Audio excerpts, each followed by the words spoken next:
So when I was talking about the last episode and the scene where Carol calls the guy from Paraguay, I was saying this could go in two totally opposite directions. We could have this never brought up again in the entire run of the show, or this moment could be a pivotal moment for the future of the story moving forward. It's just that kind of show that you never know what direction it's going to take.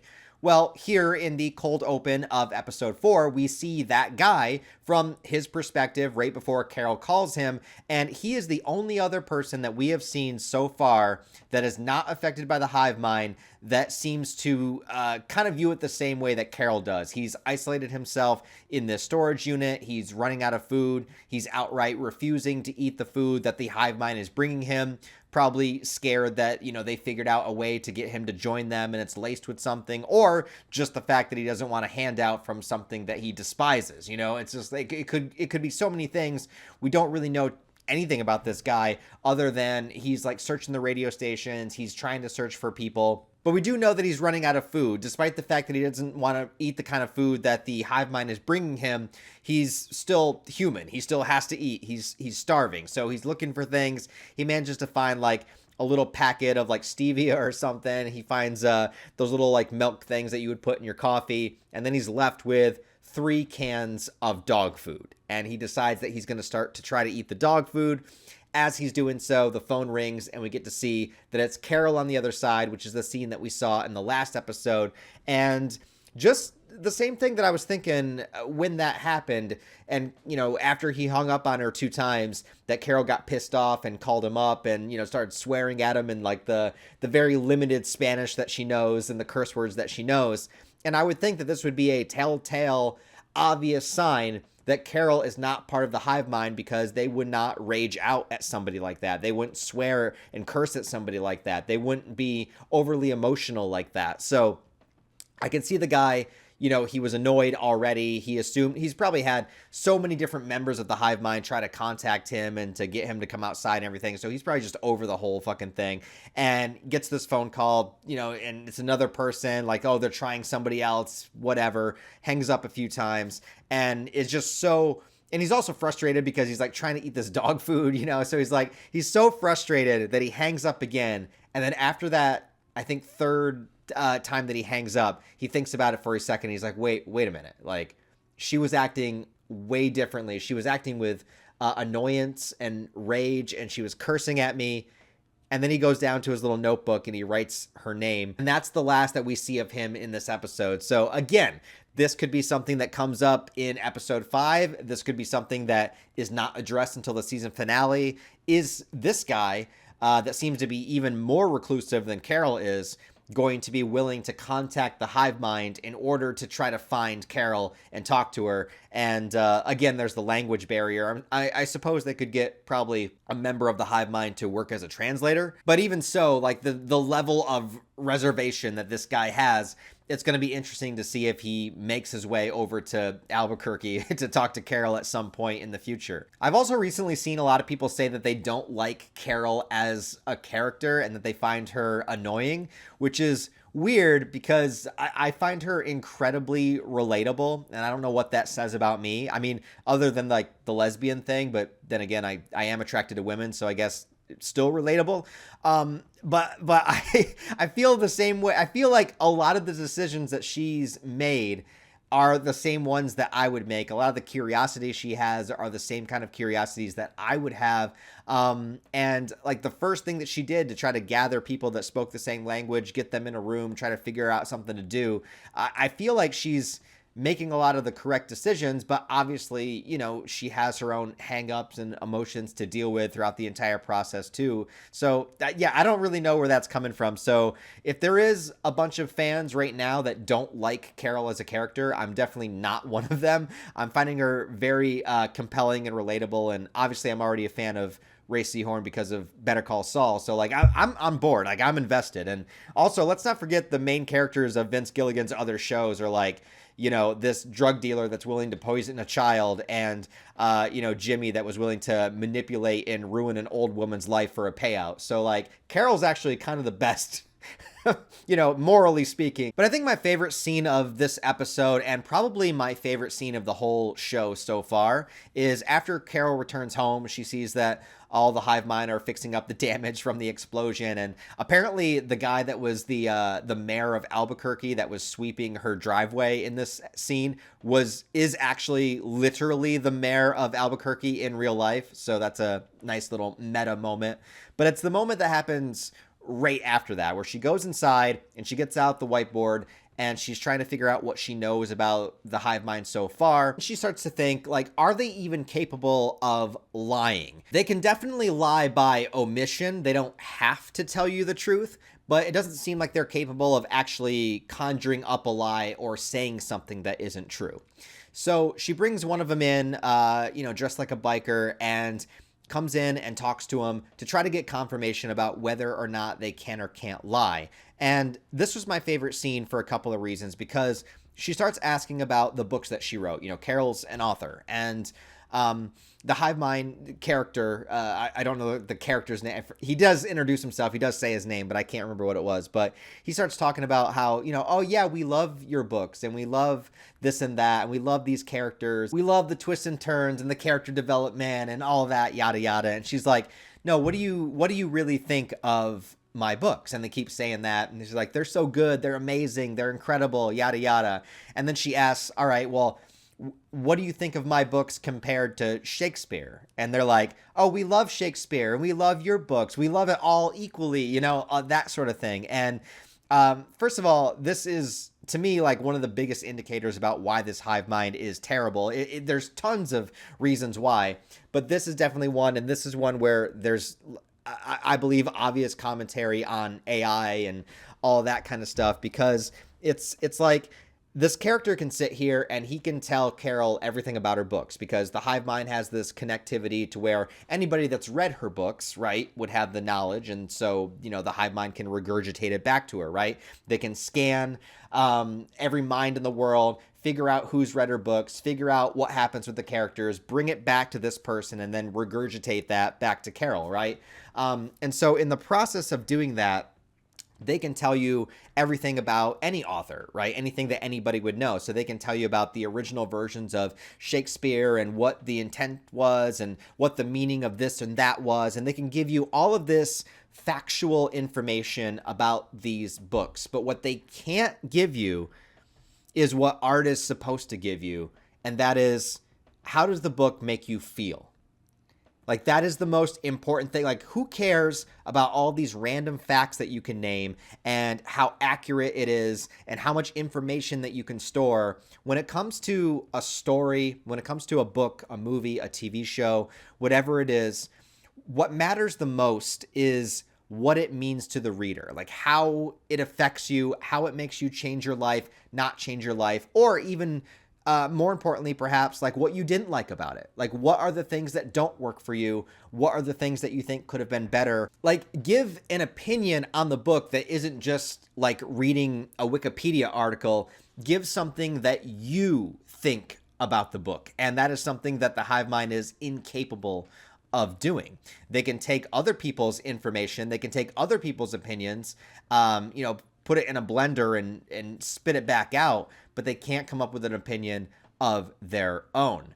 And so Carol pushes this even further, where she asks specifically what her, I still can't remember if it was her wife or not, but the girl she was with that died in the first episode, what did she think about the books? And the hive mind doesn't want to answer her. They don't want to give her the truth, right? So they're trying to get out of answering the question, changing the subject, telling her that, oh, she loved you and she loved that you wrote these books that, gave us this lifestyle and yada, yada. It's like, no, what I'm asking is what she specifically thought about the story. And eventually, the character relents and tells her what her spouse thought of it. And I believe the analogy was like, it's like cotton candy. Like, yeah, it's fun. It's fun little stuff, fun little fantasy stuff. And then she asks about the book that she never ended up publishing, what her spouse thought about it. And come to find out, her spouse only read about like 100 or so pages of like a 400 or 500 page book, and then skipped immediately to the ending. So that's a bit of a painful realization that this person she was with, didn't even bother to read the entire thing and just thought that, it wouldn't hurt her career to publish it and yada, yada, thinking about it more from like a logistic perspective, which was what her job was, but not really getting into it and, connecting to the material, on any kind of like emotional level.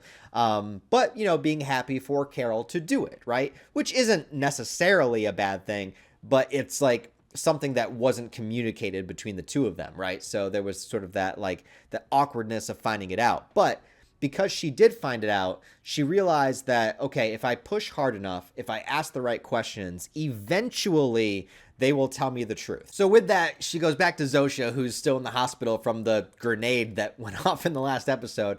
And she asks her point blank, is there a way to reverse this virus? Like, is there a way to get people to go back to normal? And Zosha does not want to answer. She doesn't say no, she just doesn't want to answer. And Carol pushes and pushes and pushes and pretty much figures out that, like, they don't want to answer because obviously they don't want that to happen to them, right? And then that leads to like a whole bunch of other questions too. Like, I keep wondering if Carol just grabbed a gun and was like pointing it at one of them. I wonder, like, would they have any kind of self-preservation? You know what I mean? Like, would they physically try to stop her in some way? Like, are they able, if they are incapable of committing acts of violence, would that also mean that they're incapable of self-defense if it came down to it? Or is this like the ending of the episode, kind of leading to the idea that their self-preservation is actually the top priority, more than anything else? I don't know. But anyways, through asking Zosha this, she pretty much figures out like, okay, there is somehow a way to reverse this. They're not going to tell me that, but the fact that she's not just outright saying no, because she could easily lie, right? Like, this is pretty much the quickest get out of jail free card that you could give the hive mind, is if I ask you point blank saying, is there a way to reverse the process? You could literally just say no. But the fact that she can't say no confirms that they cannot lie. We also get more insight on Carol and her history. She said that when she was younger, her parents took her to a conversion therapy camp, and it was filled with a bunch of happy, smiling people that were trying their hardest to, convince her she's not who she was, right? So there's a little bit of a parallel there, going on with this, and a little bit more incentive as to why Carol is, as if she needs any more incentive, right? Other than the entire world is taken over by a hive mind virus. Well, if we need to add a little bit more incentive, now we have something extra here. And the next part did confuse me for quite a while. I'm sure that was the intent of the episode, but I had no idea what Carol was doing. She goes into this pharmaceutical section of the hospital and is looking through a bunch of the drugs and stuff, and grabs a few items, and then someone comes in to ask her what she's looking for, and she says heroin, which I knew that was a lie right off the bat, but also probably another test to see if they would give Carol something harmful, because if she's asking for weapons, and they'll bring her weapons. If she asks for drugs, will they bring her drugs? And apparently they will. They actually deliver heroin to her, which is pretty funny. Although they do try to convince her not to do it. They bring up all the reasons why she probably shouldn't do it, but they still bring it to her anyway. But she wasn't actually looking for heroin. She was looking for a drug that she could inject that would make her inhibitions go down, make her a little bit loopy, basically like a truth serum, like something that would get you to this point of euphoria where you just kind of say anything, right? So you just don't care. It's kind of like when you you wake up from anesthesia from like a procedure or something and you say a bunch of wild shit. Well, anyway, Carol gets home. She tries it on herself first. She records herself to make sure that it works. Very interesting experiment, to say the least, and we find out a couple of things about her, not the least of which is that she's physically attracted to Zosha, although that's pretty obvious because, the hive mind specifically picked out a person that looked most like this fantasy character that she was going to write in one of her books, so that, it's a form of manipulation, right? To like pick somebody that you would be gravitated to, that you would be attracted to try to convince you, or not necessarily convince her, because you can't convince her to join, but like to get her, her inhibitions down and to make her feel more comfortable with the transition, into, a new person once they figure out what the thing is that's stopping Carol from joining them. But anyways, so she ends up taking the drug and injecting it into Zosha's IV. What happens is very strange. So Zosha does start to like feel a little strange, feel a little weird, and all of a sudden she starts crying. She's not really able to communicate too well. She speaks a little bit, but she starts crying. And then all of the other hive mind start to come out like one big group, one big collective surrounding Carol and Zosha, because Carol is trying to get the answer out of her. Like, how do I reverse this? What is the thing? Like, if her inhibitions go down low enough, she might be able to blurt out the truth without realizing it. That's her plan. That's her plot anyways. And Zosha is not. She's not responding. She's just crying. And all of the others start to cry as well. And like, there could be a couple of things here. Like, are the tears from the fact that they feel betrayed by Carol? Like, Carol did something literally behind her back. Like, she injected it like behind Zosha's back. And so are they feeling sadness because of what's happening to Zosha, because of what Carol is doing? So they're feeling sadness because of that. And Zosha's reaction, her tears, are just from the collective of them feeling sadness about what Carol did to Zosha. Or are they feeling sadness because they want to get to Zosha and they're not able to because they can't cause harm, they can't commit violence, and so they're restrained until Carol gives them the okay to come in. So it's like one of their own is hurting and we can't do anything about it until we're able to, because we can't harm Carol. So is there that going on as well? There could be so many different things. Is it coming from Zosha herself? Could be, right? So like Zosha feels betrayed, so then everyone else feels betrayed also. So it could be a lot of things, but Carol is not able to get the answer out of her. And then also Zosha starts going into cardiac arrest, which is weird unless it's like conflicting with other medications that she's been given. Like, I don't know, because Carol did try it on herself first and she was okay. So I don't know what the thing is. I'm not a medical person, so like, I don't know. I'm sure there's like thousands of different factors that could be at play here that's not accounted for. I wonder if the hive mind is going to view Carol as this massive liability to them. And if they do, how do they handle that? Like, if they're not capable of causing violence, do they just like stop talking? Do they just like distance themselves from her, like to the point where they won't even answer her? But then again, that would cause her sadness, and then their thing is happiness, and so like there's still so many questions about how this whole thing works. But finding out that they can't lie is an interesting development, and I have noticed how every single episode so far has given us just a little bit more information about the collective. Because like episode 2 showed us that intense emotion infects the entire collective. Episode 3 showed us that they're willing to give Carol pretty much anything that she wants, and then episode 4 now shows us that they can't lie, although you could say that they can lie by omission. But that's another aspect of it now too. So yeah, interesting stuff. We'll see where it goes moving forward. So if you guys liked episode 4 of Pluribus, let me know down below. What are your thoughts about it? Like I said, my favorite scene is probably when she's talking to the one hive mind guy, asking her about her books, where he's able to give all of these statements and facts about it, but can't give a real opinion, which, is something that's relevant, very, very relevant today. Anyways, yeah, let me know what you thought, all your thoughts and theories about where it's going to go down below. Thanks for watching the video, guys. Give it a thumbs up, comment, help it out in the algorithm.